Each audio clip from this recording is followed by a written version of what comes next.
Selamat pagi anak-anak ibu. Iya. Apa kabar semua? Nah, semoga anak-anak ibu semua dalam keadaan sehat. Nah, pada hari ini ada yang tidak hadir? Iya. Oke, ya. Semua hadir ya.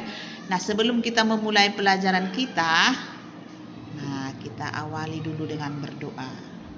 Doa. Dimulai. Nah, doa selesai. Nah, pada pagi hari ini sebelum kita memulai pelajaran, ya. Nah, ibu bertanya dulu. Sebelum kita masuk ke topik atau tema kita, pernahkah anak-anak ibu membuat teh manis? Pernah. Di mana kalian membuat teh manis? Iya, di rumah ya. Nah, waktu kalian membuat teh manis, apa yang kalian pikirkan pertama sekali? Nah, iya, memasak teh dulu. Yang kedua, iya, memasukkan gula ke dalam gelas. Setelah itu, memasukkan bubuk teh ke dalam gelas. Baru menuangkan air panas ke dalam gelas. Setelah itu mengaduk teh yang ada di dalam gelas. Setelah itu siap dihidangkan. Nah, dari yang kalian sampaikan ini, tentu apa yang kalian sampaikan itu? Yang mulai dari yang pertama, yang kedua, yang ketiga. Iya, langkah-langkahnya, iya kan? Nah, langkah-langkah itu sama dengan tahap-tahap, sama dengan algoritma, atau itulah yang dikatakan dengan berpikir komputasional. Nah, adapun tujuan pelajaran kita pada hari ini yaitu menjelaskan berpikir komputasional. Yang kedua, mengidentifikasi elemen-elemen atau pilar-pilar yang atau komponen-komponen yang ada di dalam berpikir komputasional. Nah, pada hari ini di sini ada ibu tampilkan presentasi dari berpikir komputasional. Nah, berpikir komputasional itu bukan berarti kita harus menjadi robot atau berpikir menggunakan kode-kode rumit, tidak ya. Nah, berpikir komputasional adalah suatu metode atau cara berpikir yang memecahkan masalah rumit ya secara efisien dan logis. Nah, itulah pengertian dari berpikir komputasional. Nah, baru yang berikut itu adalah ada 4 komponen atau pilar utama dalam berpikir komputasional, yaitu yang pertama dekomposisi, yang kedua pengenalan pola, yang ketiga abstraksi, dan yang keempat itu adalah algoritma. Baru yang berikut itu adalah satu-satu kita bahas ya. Dekomposisi adalah proses membagi masalah yang rumit dan besar menjadi komponen-komponen yang lebih kecil. Masalah besar menjadi beberapa potongan-potongan yang lebih kecil. Tujuannya untuk apa? Agar masalah tidak terlihat menakutkan dan bisa diselesaikan satu persatu. Nah, yang berikut yaitu adalah pengenalan pola. Pengenalan pola yaitu adalah kemampuan untuk mengidentifikasi pola atau paralel dalam data atau di antara masalah-masalah kecil yang telah dipecah. Nah, tujuannya ini untuk apa kita pelajari pengenalan pola?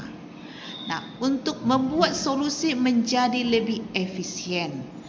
Nah, jika kita menemukan pola, kita bisa menyelesaikan masalah serupa dengan cara yang sama. Yang ketiga itu adalah abstraksi. Nah, abstraksi yaitu adalah prosedur untuk menghilangkan data yang tidak relevan atau berlebihan dan berkonsentrasi secara eksklusif pada fakta yang paling krusial. Nah, yang sebagai intinya mencari informasi yang penting dan mengabaikan informasi yang tidak penting. Nah, tujuannya supaya apa? Agar kita tidak bingung dengan informasi yang terlalu banyak dan bisa fokus pada inti masalahnya. Nah, dan yang terakhir itu adalah ada algoritma.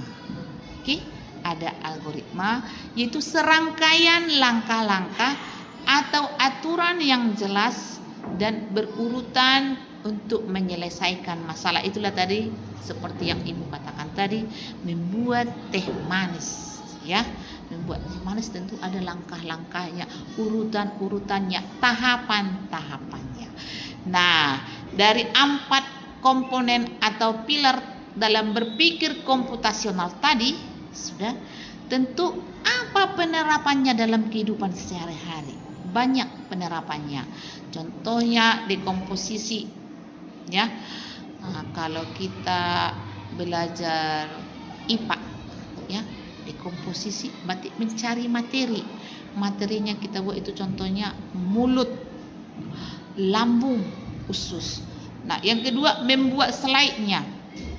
Yang ketiga kita desain tampilan slide-nya. Dan yang keempat berlatih presentasi, bagaimana kita menyampaikan. Dan yang terakhir itu adalah membagi tugas setiap anggota. Ini pekerjaannya apa, ini tugasnya apa, ini tugasnya apa. Oke? Nah, baru ke dalam pengenalan pola.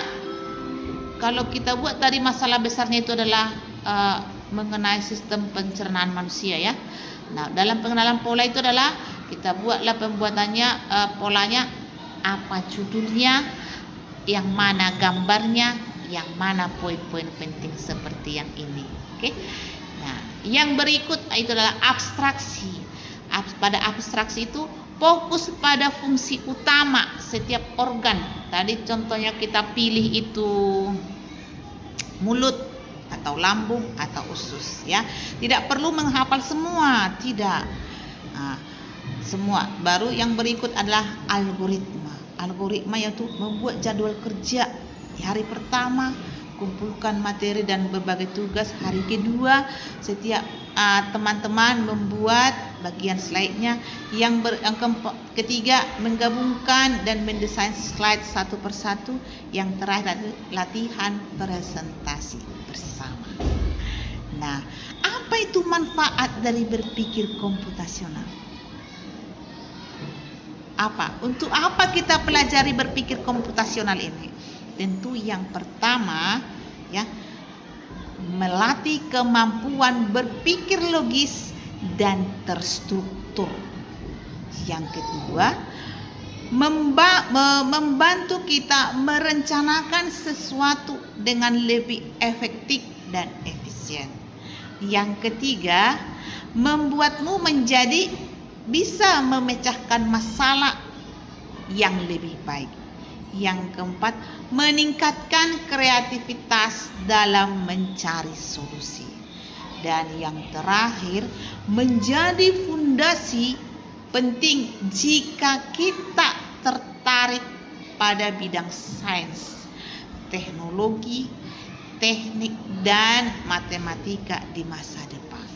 Nah, inilah manfaat kita pelajari berpikir komputasional. Nah, tentu anak-anak ibu sudah bisa memahami dari penjelasan ibu ini. Sudah? Nah, sekarang kita ambil kesimpulannya, yaitu berpikir komputasional adalah alat bantu berpikir yang bisa digunakan siapa saja untuk menghadapi tantangan apapun, ya. Berpikir komputasional adalah alat bantu berpikir yang bisa digunakan siapa saja untuk menghadapi tantangan apapun. Nah, ingat yang tadi ada 4 komponen atau pilar dalam berpikir komputasional. Yang pertama, dekomposisi, pengenalan pola, abstraksi, dan algoritma. Nah, sampai di sini dulu materi Ibu yang bisa disampaikan pada hari ini. Sekian dan terima kasih.